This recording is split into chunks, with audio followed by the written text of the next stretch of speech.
There is a kind of expectation that does not appear in headlines or explode on social media straight away. It is that quiet, almost uncomfortable feeling that something important is moving behind the scenes, while the supporter goes about their routine without knowing exactly what is coming next. In recent days, that atmosphere has once again hovered around St. James Park. Very little information, discreet conversations, and a clear sense that big decisions are usually born far from the spotlight.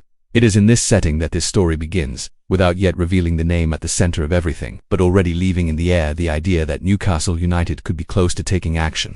Those who follow the club closely know that Newcastle do not usually enter market battles without a reason. When the silence drags on and rumours begin to reappear in a coordinated way, there is usually something being carefully assessed. Inside the club's corridors, the focus has been on staying competitive, anticipating moves, and not repeating mistakes from the past. If you enjoy following this kind of behind-the-scenes story, understanding what happens before official confirmation, now is the time to subscribe to the channel, because this content is made precisely for those who want to go beyond the quick headline. What is most intriguing is that this story is not entirely new. It carries elements of a chapter that once seemed closed, filed away as just another failed attempt in the international market. But football has a short memory and circumstances change quickly. What once looked unfeasible is now being reassessed through a different lens, especially when rival clubs move first and force a reaction. Newcastle United, alert to this new scenario, appear to have returned to analyzing a situation that could directly impact their sporting plans in the near future. Meanwhile, on the other side of the Atlantic, small signs have begun to draw attention. Changes in the routine of a young player, unexpected technical decisions, and seemingly minor details start to carry more weight when connected to the European market. For the more observant supporter, these are clues, nothing confirmed, nothing official, but enough to suggest that conversations are taking place. This kind of reading makes all the difference for those who like to understand the game beyond the four lines of the pitch, and that is why the channel's community continues to grow with fans who value context and well-explained information. Newcastle United have officially returned to the negotiation radar for Rayan, the young prospect from Vasco da Gama, reopening a dossier that had seemed closed since last year. According to information from Globo Esport, an offer from the Magpies is expected and could even be submitted today, which would completely change the balance of the race. Until now, Bournemouth had appeared as the favourites, but this new move places Newcastle back at the centre of the conversation and reignites a battle that promises intense chapters. Back in 2025, Newcastle had already sounded out Rayan's situation. At that time, rumours in Brazil linked the interest to external factors, including ownership-related issues involving the Rio de Janeiro club. However, when the release clause valued at €80 million came to light, the impression was immediate. The figure put an end to any concrete progress. Talks cooled quickly, and the forward's name disappeared from the English news cycle. Now, with a different market and new competitors, the landscape has changed significantly. Bournemouth's advance ended up acting as the trigger for this reassessment. With a formal bid on the table and negotiations underway, the club from the south of England seemed to be progressing with relative ease. However, the market is rarely linear. When a direct competitor moves, especially one with the financial and sporting weight of Newcastle United, everything changes. The Magpies board understand that losing a promising talent to a rival can have not only sporting consequences, but also strategic ones in the medium and long term. According to journalist Venica Sagrendi, the negotiations have already begun to affect the players' routine at Vasco. Last Monday, Rayan did not train on the pitch with the rest of the squad, carrying out only gym work at the club. It may seem like a small detail, but in football this kind of decision often signals caution and advanced talks. In addition, he was rested for the last match, although the expectation is that he will feature in the derby against Flamengo, a game that will mark the reopening of the Maracana.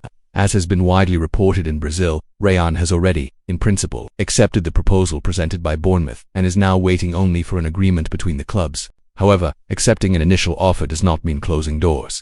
The player's entourage, including his parents and agents, are keeping an open stance, waiting for possible improvements or new interested parties. It is precisely in this space that Newcastle United emerge as a real alternative, capable of completely changing the outcome of this negotiation. According to the Net Vasco portal, those close to Rayan do not consider Bournemouth's current offer irresistible. The assessment is that there is still room to listen to other proposals, both in financial terms and in terms of the sporting project. This detail is crucial, because it shows that the player is not emotionally tied to a single destination. For Newcastle, that means opportunity. For supporters, it means keeping an eye on a potential move that could surprise in the coming days. So far, only two clubs have submitted official bids to Vasco, Zenit and Bournemouth. Both are around €35 million, roughly £30 million. Internally, however, the Brazilian club is working with higher figures. The board consider this amount below the minimum acceptable and only intend to move forward more decisively with sums closer to €40 million. This gap helps explain the delay and keeps the negotiation wide open. Bournemouth remain the most advanced suitors and, so far, the only Premier League club to formalise a bid. Even so, they have lost exclusivity. Vasco have already received clear indications that Newcastle United could officially enter the race, and the board are waiting to see whether this interest translates into concrete numbers. Bayern Munich and Borussia Dortmund are also monitoring the situation but remain in the background, without decisive moves for now. From a financial point of view, Vasco believe they are prepared to act quickly in the market. As recent signings were structured in installments, the board feel they can anticipate moves and prepare replacements even before finalizing Rayan's sale. This shows the club are not desperate to sell, which strengthens their position at the negotiating table and makes life harder for clubs trying to close the deal quickly. For Newcastle United, the picture is clear. What once looked like a clear path for Bournemouth has now become an open and competitive race. The late entry can be seen as a risk, but also as a calculated move, based on market reading and opportunity. If you enjoy following this kind of detailed analysis about Newcastle, this is yet another reason to subscribe to the channel and not miss any important updates. The coming days promise to be decisive. Bournemouth are trying to turn their early advantage into a definitive agreement, while Newcastle assess whether it is worth pushing forward with a bid capable of changing the course of the story. In the middle of it all is a young, highly valued player, increasingly affected by conversations off the pitch.